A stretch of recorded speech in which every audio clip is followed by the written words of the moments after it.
Ngayon nga ay ating tatalakayin ang apat na karakter na tumulong kay Boruto upang siya ay makapagpalakas palalo. Dahil nakita naman natin guys na si Boruto ay napakaduga na nga. Time skip Boruto or doon sa Two Blue Vortex ng Boruto. Nakita natin guys, sobrang duga, napakaduga niya. Sa Rasengan pa lang na pinakita sa kanya napakaduga na nga. Kaya sa mga ganyang klase na kapangyarihan masabi natin na bago nga mag time skip malamang may mga tumulong sa kanya upang ma-enhance pa ang kanyang mga kapangyarihan. At ayan nga ang apat na karakter na babanggitin natin dito, sila yung mga tumulong kay Boruto upang makapagpalakas palalo si Boruto ng husto. So umpisa na agad natin at huwag na natin patagalin. Ang unang karakter na tumulong dito kay Boruto upang makapagpalakas pa siya lalo, basically ay ito nga si Sasuke. So present na to guys, dahil nga si Sasuke ay teacher din ni Boruto. At tulad nga din sa mga nakaraan natin content, doon din ay binanggit natin guys na si Sasuke yung isa sa nag-guide kay Boruto upang ma-develop ang Uzuhiko Rasengan. So ayan nga yung unang karakter na tumulong kay Boruto upang magamit niya ng wasto at mas mapalakas pa ang kanyang kapangyarihan. At ang pangalawang karakter dito na tumulong kay Boruto ay ito nga si Kashin Koji. So basically guys, ayon sa nakita natin sa nakaraang chapter ng Boruto Two Blue Vortex, nakita natin doon na nakapag-implant nga ng palaka si Boruto dito kay Code nung umalis ito at pumunta doon sa Ten Tails. So anong ibig sabihin guys? Simple lang, si Kashin Koji lang naman kasi ang alam natin na naglalabas-pasok sa Konoha na marunong din gumamit ng palaka o mag-summon ng palaka. At dahil nga umalis din ng Konoha sila Boruto bago ang time skip, at nang bumalik nga ito nakita natin itong may daladalang palaka na malamang nga din na isa si Kashin Koji sa mga nagturo dito kay Boruto, lalo na sa mga paggamit ng mga palaka.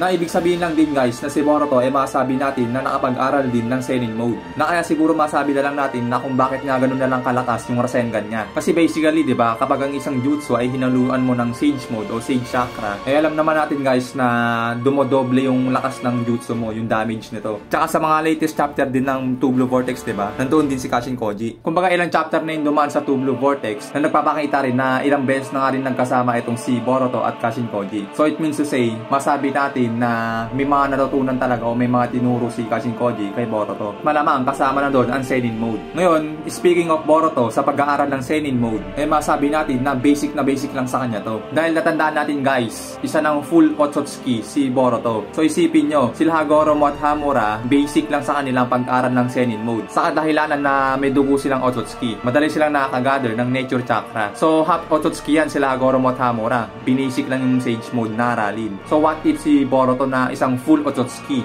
masabi natin na mas basic sa kanya na aralin ang Senin mode. So tulad lang din ng kali Hagoromo at Hamura, magiging galon lang din yung kay Boruto na kapag nag-enter siya sa Sage mode, wala na tayong makikitang pattern ng Senin mode sa mata. Dahil siya isa ng Otsutsuki at siya ay may dojutsu. Kaya masabi ko rin guys, dun sa Uzuhiko Rasengan na ginamit niya kay Code, andyan masabi ko na may halong Nature Chakra yan, na baka naka-Senin mode din si Boruto sa mga oras na yan. Di lang halata kasi walang pattern sa mata. Pero it doesn't matter kung may pattern man o wala. Ang mahalaga, malamang na masabi natin na kayang-kayang aralin ni Boruto ang Senin mode. At malamang ang magtuturo sa kanya ay si Kashin Koji. So yun nga guys, ang isa sa mga nag-guide o tumulong kay Boruto upang makapagpalakas palalo ay itong ang si Kashin Koji. So ayun yung pangalawa, at dito naman tayo sa pangatlo na nag-guide kay Boruto o tumulong upang makapagpalakas pa siya lalo ay itong si Toneri Otsutsuki. At tulad nga sa mga sinabi natin sa nakaraan natin content, na kahit naman naka-freeze si Toneri sa buwan, may way naman upang makipag-usap siya kay Boruto. Parang tulad lang din sa ginawa ni Minato nung labanan ni Naruto si Pain. Dahil nga may iniwang chakra si Minato kay Naruto, magagawa ni Minato na makarating kay Naruto o makausap ito sa diwa. Kaya basically guys, maaaring ganun din ang maging connection ni Toneri kay Boruto. Dahil kung matatandaan natin, may ginawa rin si Toneri kay Hinata bago ipagbuntis ni Hinata si Boruto. May something na inilagay si Toneri kay Hinata dati na in case nga na magkagipitan, magagawa niyang i-guide si Boruto sa ibang paraan upang ito ay makausap. Pero Lods, paano yan? Sabihin na natin na may way nga si Toneri na makausap si Boruto. Kung sakali mang ganon, ano naman yung pwedeng maitulong ni Toneri kay Boruto? Ganito guys, maaaring papuntahin ni Toneri si Boruto sa buwan na doon nga nag-iwan si Hamura ng kasulatan patungkol sa tamang paggamit ng Jogan. Kumbaga syempre, dun sa bata parang si Boruto, nung umalis sila ng Konoha ni Sasuke, marahil dun sa mga panahon na yon, siguro sabihin natin na habang tulog si Sasuke, doon kakausapin ni Toneri si Boruto na patungkol sa Jogan. Kumbaga parang sasabihin ni Toneri,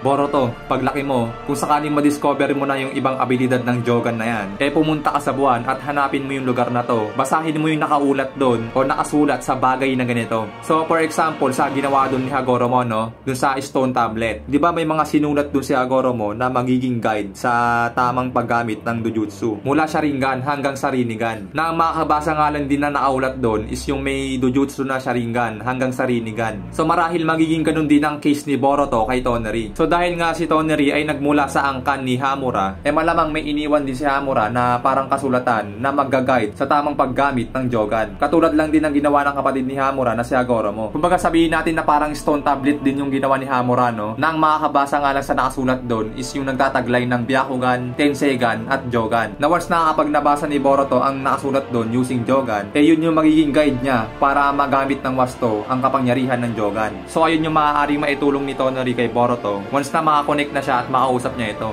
Boruto, basahin mo yung nakasulat yan. Si Hamura Otsutsuki pa ang nagsulat niyan. Malaking tulong yan sa'yo upang hindi ka maligaw sa paggamit ng Jogan. So, mga ganung bagay, ano? At ayun nga yung pangatlong karakter, guys. Si Toneri. At ang last o pang-apat na karakter na tumulong kay Boruto at tutulong kay Boruto upang makapagpalakas palalo ay ang kanyang father inside na si Momoshiki Otsutsuki. So, ito guys, parang sa case lang nila Naruto at Kurama dati. So, dahil nga mahabang panahon na magkasama sila Naruto at Kurama, doon nga alam naman natin na tinutulungan din ni Kurama si Naruto. Even na kahit hindi pa sila magtropa. Like dun sa Shinobi War, may mga sinasuggest si Kurama kay Naruto na maganda niyang gawin upang malabanan ang mga malalakas na kalaban. Ang problema nga lang, dahil hindi pa nga sila magtropa nun, hindi basta-basta ina-accept ni Naruto yung suggestion ni Kurama. So dito naman kay Boruto at Momoshiki, parang ganun lang din. Dahil nga itong dalawa matagal na rin magkasama, time skip na guys, matagal na magkasama to. So masabi rin natin na maraming beses na silang nag-uusap nang hindi natin alam. Na malamang may sinasuggest din si Momoshiki na kailangan gawin ni Boruto upang makapagpalakas palalo. Kumbaga dati no na hindi pa time skip, sinasabihan ni Momoshiki si Boruto na mga do's and don't. Kaya malamang sa time skip may mga itinuro din si Momoshiki kay Boruto na dahilan upang lumakas palalo si Boruto. Even na kahit hindi pa sila magtropa. At malamang sa future, bilang Otsutsuki, masabi natin na malaking bagay si Momoshiki upang isa rin sa maging guide ni Boruto. Si Momoshiki talaga ang masabi natin na may pinakamalaking ambag dito kay Boruto. Dahil alam naman natin na si Momoshiki Otsutsuki ay may direktang impormasyon patungkol kay Shibai Otsutsuki. Na malamang masabi natin na may alam din si Momoshiki kung paano lalabanan si Shibai Otsutsuki. Ngayon, dalawang case lang ang mangyayari dito. Maaaring maging kalaban si Momoshiki at maaaring maging kakampi. Kung maging kakampi ni Boruto itong si Momoshiki, malamang kusa niya nang sasabihin kay Boruto kung paano lalabanan si Shibai Otsutsuki. Ngayon, kung ayaw talaga makipagkasundo ni Momoshiki na tulungan si Boruto, may way naman dito si Boruto upang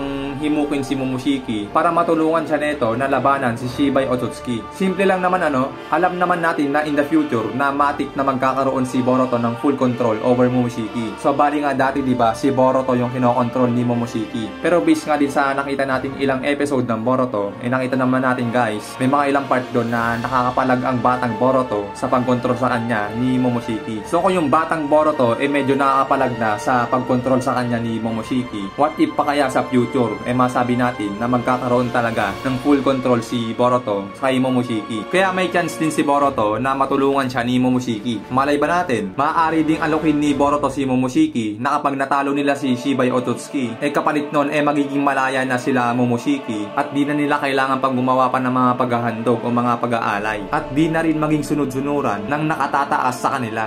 So ayun nga mga pare, ang apat na karakter na maaaring tumulong kay Boruto upang makapagpalakas pa siya lalo ng husto. Na ang apat na karakter nga ito na binanggit natin ay masabi natin na maaari pa rin makatulong sa hinaharap na pakikipaglaban ni Boruto.